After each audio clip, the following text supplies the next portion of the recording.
नमस्कार मेरे class 12 commerce के छात्रों। लास्ट लेक्चर में मैंने आपको central bank that is reserve bank of India के बारे में बताया। हर देश की एक सेंट्रल बैंक होती है और हर देश में उसका नाम अलग होता है। अपने इंडिया में सेंट्रल बैंक ऑफ इंडिया को रिजर्व बैंक ऑफ इंडिया के नाम से जाना जाता है, आरबीआई, जिसके बारे में मैं आपको पिछले लेक्चर्स में बता चुका हूं। उसका डेफिनेशन क्या है और उसके कितने जोनल ऑफिस हैं, उसके कितने रीजनल ऑफिस हैं, वो कब फॉर्म हुई थी, उसकी कितनी ब्रांचेज हैं, ये सभी के बारे में मैंने आपको बताया था। और सेंट्रल बैंक के फंक्शंस क्या होते हैं उनके बारे में भी मैंने आपको बताया। एक सेंट्रल बैंक का एक बहुत महत्वपूर्ण फंक्शन होता है और उसको हम बोलते हैं controller of money supply. Controller of money supply और money creation by the commercial bank. That is commercial bank जो मनी क्रिएट करती हैं, जो कि हम पिछले लेक्चर्स में पढ़ चुके हैं। अब उस पर कैसे कंट्रोल किया जाए। कंट्रोल अर्थात हम कब मनी क्रिएशन और मनी सप्लाई को कम कर सकते हैं और कब हम बढ़ा सकते हैं, क्योंकि कम होना भी देश के लिए हानिकारक होता है, इकोनॉमी के लिए हानिकारक होता है, और मनी सप्लाई या मनी क्रिएशन का ज्यादा होना भी हानिकारक होता है। तो अब मैं आपको पहले बताने जा रहा हूं कि एक्चुअली किसी कंट्री में at a given point of time कितनी मनी सप्लाई या कितना क्रेडिट क्रिएशन होना चाहिए। देखो, अपने देश में जितने भी गुड्स एंड सर्विसेज प्रोड्यूस होते हैं ड्यूरिंग ए पर्टिकुलर पीरियड, और उन गुड्स एंड सर्विसेज की जो टोटल वैल्यू होती है, मनी वैल्यू, उन गुड्स एंड सर्विसेज को खरीदने के लिए जितने पैसे की, जितने मनी की जरूरत है, इकोनॉमी में उतनी ही मनी सप्लाई होनी चाहिए। फिर से सुन लो, अपने देश में एक particular given point of time के अंदर जितने भी गुड्स एंड सर्विसेज प्रोड्यूस होते हैं उनकी जो मनी वैल्यू है, मनी सप्लाई और क्रेडिट क्रिएशन जस्ट उतने के बराबर ही होना चाहिए। फॉर एग्जाम्पल, मान लो एक पर्टिकुलर पीरियड में 10 लाख करोड़ रुपए के गुड्स एंड सर्विसेज बनते हैं, तो उन 10 लाख करोड़ रुपए के गुड्स एंड सर्विसेज को खरीदने के लिए 10 लाख करोड़ रुपए की ही मनी सप्लाई होनी चाहिए। यदि ज्यादा हो जाती है मनी सप्लाई तो भी हार्मफुल है, और यदि कम हो जाती है तो भी हार्मफुल है। अब मान लो मनी सप्लाई ज्यादा हो गई, गुड्स एंड सर्विसेज का प्रोडक्शन कम हुआ, तो क्या होगा, चीजों के दाम बढ़ने लगेंगे। क्यों बढ़ने लगेंगे? क्योंकि गुड्स एंड सर्विसेज कम है और उनको खरीदने के लिए मार्केट में जो पैसा है वो बहुत ज्यादा है। तो एक दुकानदार है या एक जो प्रोड्यूसर है, वो अपना माल किसको बेचना चाहेगा? जो उसे ज्यादा पैसे अफोर्ड करेगा, और इसका रिजल्ट क्या होगा?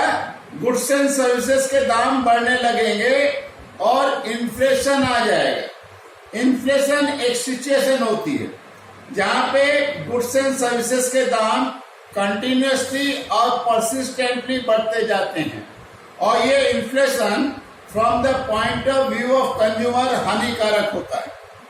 सिमिलरली, यदि मनी सप्लाई कम हो जाती है, दैट इज जितने वैल्यू के गुड्स एंड सर्विसेज इकोनॉमी में हैं और मनी सप्लाई उनसे कम है, तो क्या होगा बेटा? तो जो प्रोड्यूसर्स हैं, किसान हैं, इनको अपना माल बेचने के लिए दाम कम करने पड़ेंगे, और ऐसी जो सिचुएशन आती है जहां पे गुड्स एंड सर्विसेज के प्राइस कंटिन्यूसली डिक्रीज होते जाते हैं, तो उस सिचुएशन को हम क्या कहते हैं बेटा? डिफ्लेशन। और ये जो डिफ्लेशन की सिचुएशन होती है, ये प्रोड्यूसर्स के लिए हानिकारक होती है। अर्थात मेरा कहने का मतलब यह है कि मनी सप्लाई एक इकोनॉमी में उतनी ही होनी चाहिए जितने की जरूरत है, अर्थात जितने वैल्यू के गुड्स एंड सर्विसेज इकोनॉमी में हैं उतनी ही मनी सप्लाई होनी चाहिए। अब यदि मनी सप्लाई बढ़ जाती है या घट जाती है तो वो क्या होता है, इकोनॉमी के लिए किसी ना किसी रूप में हार्मफुल होता है। तो जो रिजर्व बैंक ऑफ इंडिया होती है उसका मेन काम होता है मनी सप्लाई को कंट्रोल करना। अर्थात यदि मनी सप्लाई बढ़ी हुई है तो उसे कम कैसे किया जा सकता है, और मनी सप्लाई यदि कम है तो उसे कम कैसे किया जा सकता है। तो यहाँ आज अपना नेक्स्ट टॉपिक आ रहा है बेटा, how central bank that is RBI controls money supply और credit creation by the commercial bank. तो आज हम पढ़ने वाले हैं how central bank that is RBI controls money supply or credit creation by the commercial bank. Central bank adopts various measures to control money supply or credit creation capacity of commercial bank. So as to ensure, ऐसा वो क्यों करती है, इस बात को ensure करने के लिए करती है कि जो अपनी इकोनॉमी है वो स्मूथली फंक्शन करती रहे, ना तो उसमें इन्फ्लेशन हो और ना उसमें डिफ्लेशन हो। तो इस मनी सप्लाई या क्रेडिट क्रिएशन कैपेसिटी को कंट्रोल करने के लिए RBI वेरियस मेथड को अप्लाई करती है, और वो जो वेरियस मेथड्स हैं उनको हमने दो पार्ट में डिवाइड कर रखा है। पहला है बेटा क्वांटिटेटिव मेजर्स, जिसके अंतर्गत ये 4-5 आते हैं। पहला आता है बैंक रेट और रेपो रेट, दूसरा आता है ओपन मार्केट ऑपरेशन, तीसरा आता है कैश रिजर्व रेशियो, चौथा आता है स्टैट्यूटरी लिक्विड रेशियो और पांचवा आता है रिवर्स रेपो रेट। इनके द्वारा RBI मनी सप्लाई को कंट्रोल करती है। अर्थात यदि मनी सप्लाई रिक्वायरमेंट से ज्यादा है तो उसे कम कैसे किया जाए, और money supply in circulation requirement से कम है तो उसे कैसे बढ़ाया जाए। ये होते हैं क्वांटिटेटिव मेजर्स, और इसके अंदर 5 मेजर्स आते हैं। दूसरा जो मेथड होता है उसे हम बोलते हैं क्वालिटेटिव मेजर्स। क्वालिटेटिव मेजर्स में 3 आते हैं, margin requirement, moral suasion and resting of credit. बेटा ये जो क्वांटिटेटिव मेजर्स होते हैं इनसे हम क्वांटिटी बता सकते हैं कि कितनी मनी सप्लाई घटेगी या कितनी मनी सप्लाई बढ़ेगी, लेकिन क्वालिटेटिव मेजर्स में हम क्वांटिटी नहीं बता सकते कि कितनी मनी सप्लाई इसको अडॉप्ट करने से कम हो जाएगी या कितनी मनी सप्लाई इन मेजर्स को अडॉप्ट करने से बढ़ जाएगी। इसलिए इनको हम बोलते हैं क्वालिटेटिव मेजर्स और इनको हम बोलते हैं क्वांटिटेटिव मेजर्स। अब हम एक एक के बारे में पढ़ेंगे। तो पहला क्वांटिटेटिव मेजर्स जो RBI के पास होता है मनी सप्लाई या क्रेडिट क्रिएशन को कंट्रोल करने का, उसे हम कहते हैं बैंक रेट या रेपो रेट। अब बैंक रेट क्या होता है? It is that rate of interest which the RBI charges from commercial bank for lending money to commercial bank. और रेपो रेट का भी बेटा डेफिनेशन यही है, it is that rate of interest which is charge by RBI from commercial bank for lending money to commercial bank. दोनों में जो main अंतर होता है बेटा वो क्या होता है, बैंक रेट अप्लाई होता है लॉन्ग टर्म लोन्स के लिए, लॉन्ग टर्म बोरिंग्स के लिए, जो कि कमर्शियल बैंक RBI से करती हैं जब उनको रिक्वायरमेंट होती है, और रेपो रेट अप्लाई होता है शॉर्ट टर्म बोरिंग्स के लिए। दैट इज जब commercial bank short term borrowings करती हैं RBI से तो उस पर जो रेट ऑफ इंटरेस्ट चार्ज होता है वो क्या कहलाता है बेटा, रेपो रेट। अब इसके द्वारा कमर्शियल बैंक किस प्रकार से मनी सप्लाई या credit creation bye commercial bank को कंट्रोल कर सकती है। जो बैंक रेट होता है बेटा और मार्केट रेट ऑफ जो इंटरेस्ट होता है, that is the rate of interest charge by commercial bank from general public for providing them loan is directly related to bank rate और रेपो रेट। यदि bank rate को RBI बढ़ा देती है तो कमर्शियल बैंक भी अपने जो लेंडिंग रेट्स होते हैं पब्लिक के लिए उनको बढ़ा देती है। सिमिलरली यदि रेपो रेट बढ़ जाता है, दैट इज आरबीआई यदि रेपो रेट को बढ़ा देती है तो कमर्शियल बैंक भी अपने लेंडिंग रेट्स को बढ़ा देती है। अब आप मान लो इकोनॉमी में मनी सप्लाई ज्यादा है, तो आरबीआई इसको किस प्रकार से कंट्रोल करेगी? With the help of bank rate. यदि मनी सप्लाई ज्यादा है तो आरबीआई क्या करती है? बैंक रेट को बढ़ा देती है, और जैसे ही बैंक रेट बढ़ता है कमर्शियल बैंक भी अपने लेंडिंग रेट्स, दैट इज जिस रेट पे वो जनरल पब्लिक को लोन देती है, उनको बढ़ा देती है। तो जैसे ही रेट ऑफ इंटरेस्ट बढ़ जाता है कमर्शियल बैंक के द्वारा बढ़ा दिया जाता है, क्योंकि बैंक रेट बढ़ा दिए गए आरबीआई के द्वारा, तो ये क्या करता है? जनरल पब्लिक को डिसुएड करता है लोन लेने से, या जिनको ज्यादा चाहिए वो कम लेना चाहते हैं, या जिन्होंने ले रखा है वो उस लोन को रिटर्न करने की कोशिश करते हैं। इस प्रकार से जो मनी सर्कुलेशन में होता है, पब्लिक के हाथ में होता है, वो लौट के कहाँ आ जाता है? कमर्शियल बैंक्स के पास आ जाता है। और ये क्या करता है? कमर्शियल बैंक का लेंडिंग पावर कम कर देता है, और इस प्रकार से मनी सप्लाई कम हो जाती है। और जब मनी सप्लाई बढ़ी हुई होती है, जब मनी सप्लाई घटी हुई होती है, तो उसको बढ़ाने के लिए आरबीआई क्या करती है? बैंक रेट या रेपो रेट को कम कर देती है। चूंकि बैंक रेट और रेपो रेट से रिलेटेड होता है कमर्शियल बैंक का लेंडिंग रेट, तो क्या होता है? कमर्शियल बैंक भी अपने लेंडिंग रेट्स को कम कर देती है। इससे क्या होता है? लोन सस्ते हो जाते हैं और जनरल पब्लिक ज्यादा लोन लेती है, और जब ज्यादा लोन लेती है तो पैसा कमर्शियल बैंक के हाथ से निकल के कहाँ जाता है? पब्लिक के हाथ में आ जाता है, और मनी सप्लाई इन सर्कुलेशन बढ़ जाती है। दूसरा जो क्वांटिटेटिव मेजर्स होता है मनी सप्लाई या क्रेडिट क्रिएशन को कंट्रोल करने का, उसका नाम है बेटा ओपन मार्केट ऑपरेशन। ये क्या होता है?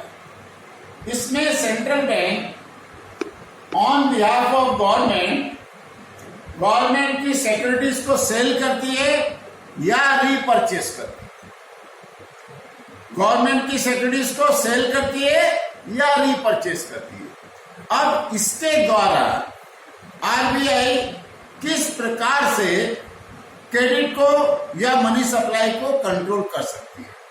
फॉर एग्जाम्पल, मान लो मार्केट में मनी सप्लाई कम है, जितनी होनी चाहिए उससे कम है, तो मनी सप्लाई को बढ़ाने के लिए क्या होएगा? या मान लो मनी सप्लाई ज्यादा है और उसको कम करने के लिए आरबीआई क्या करती है? मैं पहले आपको बताता हूं कि यदि मनी सप्लाई कम है, मनी सप्लाई ज्यादा है, तो गवर्नमेंट और आरबीआई क्या करती हैं? अट्रैक्टिव रेट पे अपने बॉन्ड्स, अपने सिक्योरिटीज मार्केट में बेचती हैं, और ये किसके द्वारा बेची जाती है? आरबीआई के द्वारा। ये रेट इतने अट्रैक्टिव रेट होते हैं कि जनरल पब्लिक और कमर्शियल बैंक दोनों ही इससे आकर्षित होके अपना पैसा इन बॉन्ड्स, इन सिक्योरिटीज में इन्वेस्ट करती है। तो क्या होता है? जनरल पब्लिक का पैसा भी आरबीआई के पास पहुंच गया, और कमर्शियल बैंक भी इस रेट से अट्रैक्ट होके जो आरबीआई के द्वारा इशू गवर्नमेंट बॉन्ड्स हैं उनको परचेस करती है, तो उनके पास से भी पैसा निकल के कहां चला गया? आरबीआई के पास। तो लेंडिंग कैपेसिटी जो होती है, लोन देने की जो कैपेसिटी होती है कमर्शियल बैंक की, वो रिड्यूस हो जाती है, और मनी सप्लाई जो मार्केट में बढ़ी हुई थी वो कम हो जाती है। इसके विपरीत यदि मनी सप्लाई को इंक्रीज करना है तो आरबीआई क्या करती है? उन्हीं गवर्नमेंट बॉन्ड्स को का रीपेमेंट करती है, पैसे लौटाती है। तो इस प्रकार से वो पैसा आरबीआई के पास से जनरल पब्लिक के पास इन सर्कुलेशन आ जाता है, और कमर्शियल बैंक के पास भी आ जाता है, और इस प्रकार से सर्कुलेशन में मनी सप्लाई बढ़ जाती है, और कमर्शियल बैंक का जो लेंडिंग पावर होता है, क्योंकि अब तो उसके पास भी पैसे आ गए, बॉन्ड्स रिडीम हो गए, तो उनका लेंडिंग पावर बढ़ जाता है और इस प्रकार से मनी सप्लाई बढ़ जाती है। इसका तीसरा जो क्वांटिटेटिव मेजर होता है वो होता है कैश रिजर्व रेशियो और चौथा होता है स्टैट्यूटरी लिक्विड रेशियो। तो पहले मैं आपको इनके बारे में बता चुका हूं, फिर मैं बता रहा हूं और इन दोनों की हेल्प से किस तरह से आरबीआई मनी सप्लाई को कंट्रोल करती है उसके बारे में बताऊंगा। कैश रिजर्व रेशियो क्या होता है? It is a certain percentage of total deposit of commercial bank which commercial banks are required to keep in the form of cash with the RBI. That is commercial bank के पास जो deposit होता है उसका एक certain percentage commercial bank को RBI के पास in the form of cash as securities रखना पड़ता है। तो इससे क्या होता है कि जितना पैसा कमर्शियल बैंक आरबीआई के पास रखती है in the form of CRR, उतने पैसे को कमर्शियल बैंक लोन के रूप में नहीं दे सकती है। Similarly SLR statutory liquid ratio क्या होता है? ये क्या होता है? कमर्शियल बैंक्स की जो टोटल डिपॉजिट होती है उसका एक सर्टेन परसेंटेज कमर्शियल बैंक को अपने पास रखना पड़ता है in the form of liquid asset to meet the demand of its customer. तो ये एसएलआर है, ये भी क्या करता है, इसका जो पैसा है वो कमर्शियल बैंक को चूंकि अपने पास रखना पड़ता है तो इस पैसे को वो जनरल पब्लिक को लोन नहीं दे सकती है, तो इससे भी उसकी लैंडिंग कैपेसिटी पे असर पड़ता है। अब देखो सीआरआर और एसएलआर दोनों को यदि हम मिला लें तो क्या बोला जाता था? एलआरआर। दैट इज सीआरआर को बढ़ा के या एसएलआर को बढ़ा के या सीआरआर को कम करके और एसएलआर को कम करके आरबीआई किस प्रकार से मनी कंट्रोल करती है वो मैं समझाता हूं। मान लो सीआरआर है 5%, दैट इज कमर्शियल बैंक को अपने टोटल डिपॉजिट का 5% कैश आरबीआई के पास रखना पड़ता है। दैट इज अब वो कितना लेंड आउट कर सकती है पब्लिक को? 95%। अब मनी सप्लाई यदि बढ़ी हुई है और उसे कम करना है तो आरबीआई क्या करेगी? सीआरआर के रेट को बढ़ा देगी। फॉर एग्जाम्पल पहले 5% था, अब उसने उसको बढ़ा के 10% कर दिया। अब क्या होगा? कमर्शियल बैंक को अपने टोटल डिपॉजिट का 10% कैश के रूप में आरबीआई के पास रखना पड़ेगा, जबकि उसे पहले कितना रखना पड़ता था? 5%, और वो कितना लेंडिंग कर सकती थी? 95%। अब चूंकि उसे 10% सीआरआर के रूप में आरबीआई के पास रखना पड़ता है तो अब उसके हाथ में कितना बचता है? 90%। तो अब वो 90% को ही लेंड आउट कर सकेगी जनरल पब्लिक को और इस प्रकार से मनी सप्लाई कम हो जाएगी। Similarly SLR statutory liquid ratio, इसमें मान लो स्टैट्यूटरी लिक्विड रेशियो पहले था 20%, अर्थात कमर्शियल बैंक को अपने टोटल डिपॉजिट का 20% अपने पास रखना पड़ता था इन the form of liquid asset.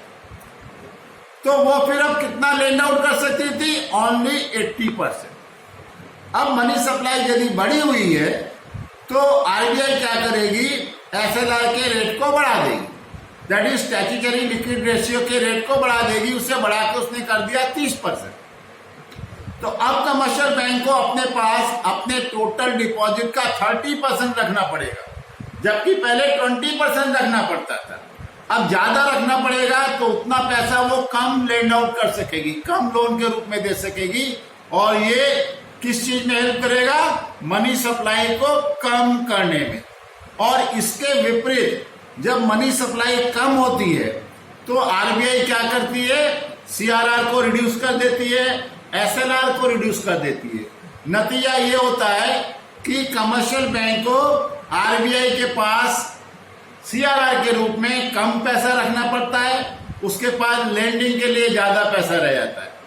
SLR के रूप में उसको जो पैसा अपने पास लिक्विड एसेट के रूप में रखना पड़ता था, चूंकि एसएलआर को भी कम कर दिया गया है तो अब उसे अपने पास कम पैसा रखना पड़ेगा और कमर्शियल बैंक ज्यादा पैसा पब्लिक को लेंड आउट कर सकेंगी और इस प्रकार से मनी सप्लाई इन सर्कुलेशन बढ़ जाएगा। कितने हो गए? पांचवा जो क्वांटिटेटिव मेजर होता है रिवर्स रेपो रेट। ये क्या होता है पहले आप समझ। जब कमर्शियल बैंक के पास पैसा पड़ा होता है, कोई लोन लेने नहीं आ रहा होता है, तो कमर्शियल बैंक क्या करती हैं, उस पैसे को आरबीआई के पास डिपॉजिट के रूप में रख देती है और आरबीआई उन पे जो इंटरेस्ट देता है कमर्शियल बैंक को, उसे हम क्या कहते हैं, reverse repo rate. Reverse repo rate में भी हम इंक्रीज या डिक्रीज करके मनी सप्लाई को कंट्रोल कर सकते हैं। देखो, जब रिवर्स रेपो रेट ज्यादा होता है तो कमर्शियल बैंक्स क्या करती हैं, अपना पैसा जनरल पब्लिक को लेंड आउट ना करके एज ए सेफ्टी आरबीआई के पास रख देती है। जैसा कि अभी कोविड-19 के दौर में चल रहा है, कमर्शियल बैंक क्या है, डरी हुई हैं कि यदि अभी हमने किसी को लोन दे दिया, वो हमारा पैसा डूब ना जाए। तो अभी ज्यादातर कमर्शियल बैंक्स क्या कर रही हैं, उनका जो एक्सेस डिपॉजिट है, उस एक्सेस डिपॉजिट को आरबीआई के पास रख रही है, ताकि उनसे वहां से उनको एक फिक्स्ड इंटरेस्ट मिलता रहेगा। मैंने यदि रिवर्स रेपो रेट को आरबीआई ज्यादा कर देती है, तो कमर्शियल बैंक क्या करती है, अपना एक्सेस डिपॉजिट पब्लिक को लोन के रूप में ना देके आरबीआई के पास रख देती हैं, जहां उनका पैसा सिक्योर्ड भी होता है और उन्हें इंटरेस्ट रेट भी मिलता रहता है। और इस प्रकार से क्या होता है कि जो मनी सप्लाई है वो कम हो जाती है, क्योंकि कमर्शियल बैंक पैसा लेंड आउट नहीं करती है, बल्कि आरबीआई के पास रख देती है। तो पैसा सर्कुलेशन में आता ही नहीं है और मनी सप्लाई क्या होती है, कम हो जाती है। और यदि मनी सप्लाई को बढ़ाना है तो क्या करेगी RBI, RBI reverse repo rate को कम कर देती है। तो वो रिवर्स रेपो रेट अब कमर्शियल बैंक के लिए अनअट्रैक्टिव हो जाता है।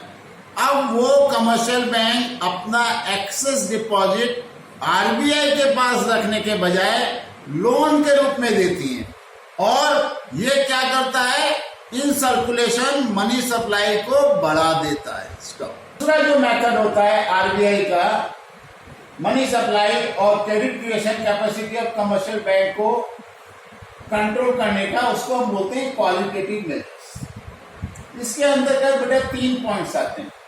पहला है मार्जिन रिक्वायरमेंट।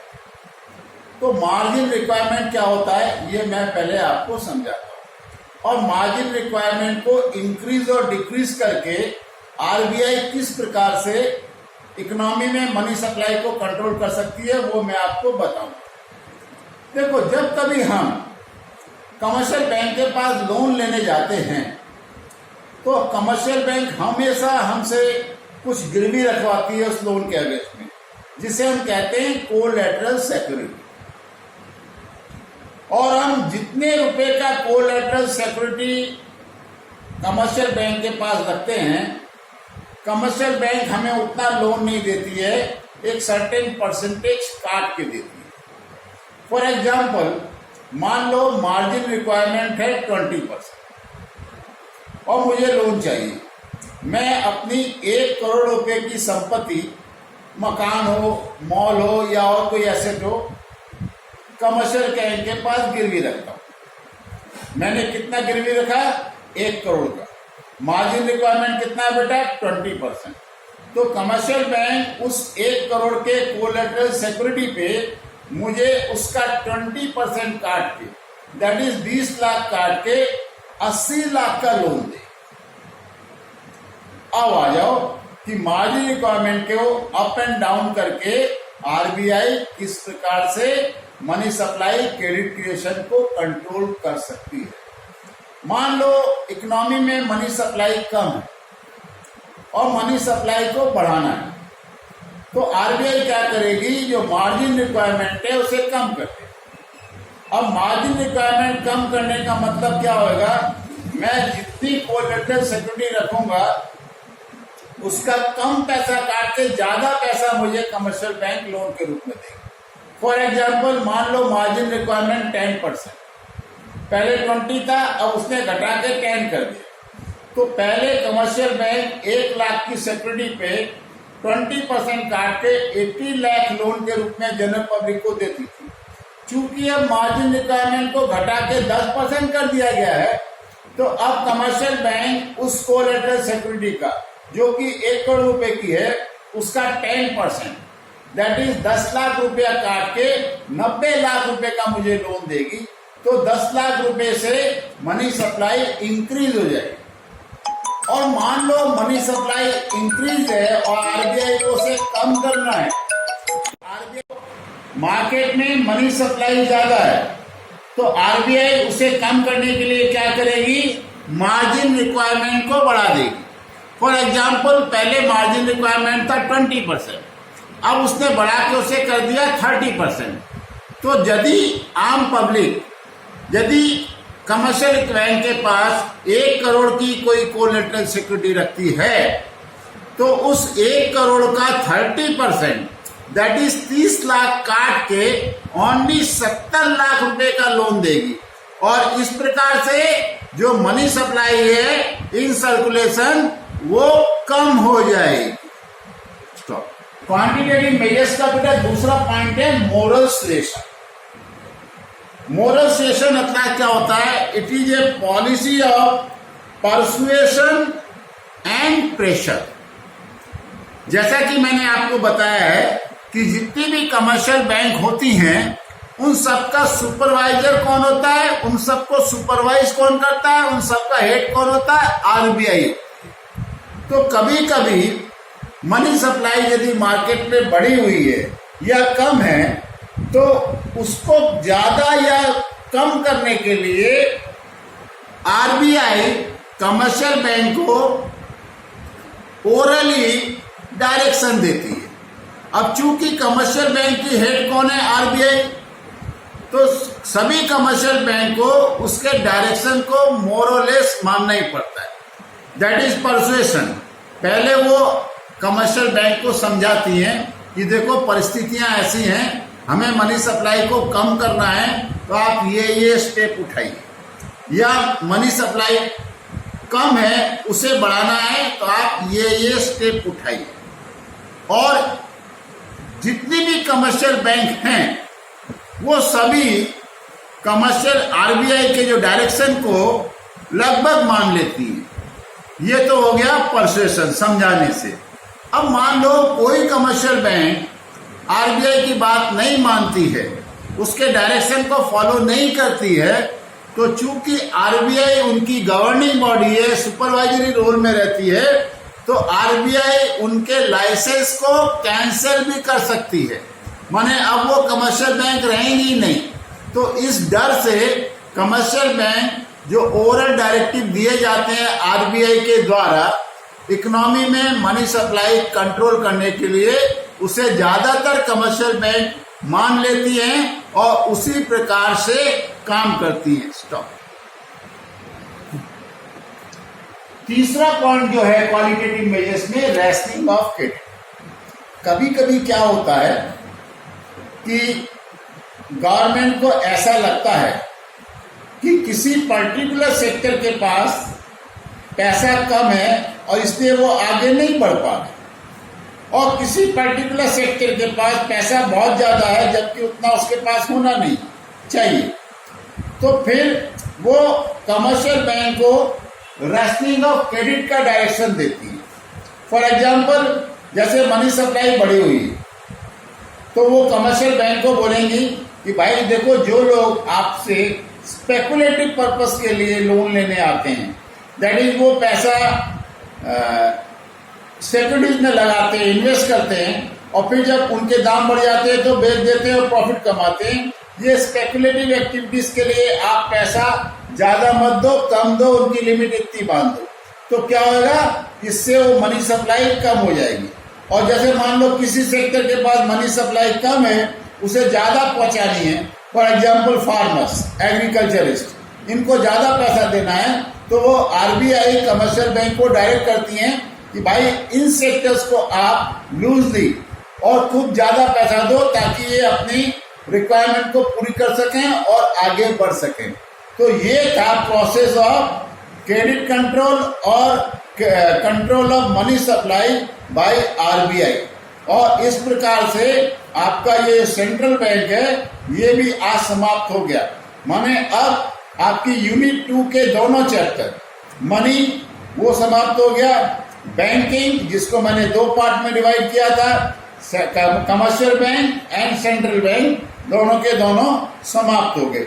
अब जो नेक्स्ट क्लास है, नेक्स्ट क्लास में हम टॉपिक शुरू करेंगे बेटा गवर्नमेंट बजट। गवर्नमेंट बजट, इसका आप ध्यान रखिएगा। मैं आपको बता दूं ये किस यूनिट में है। चलो मैं आपको नेक्स्ट क्लास में बताऊंगा ये किस यूनिट में है।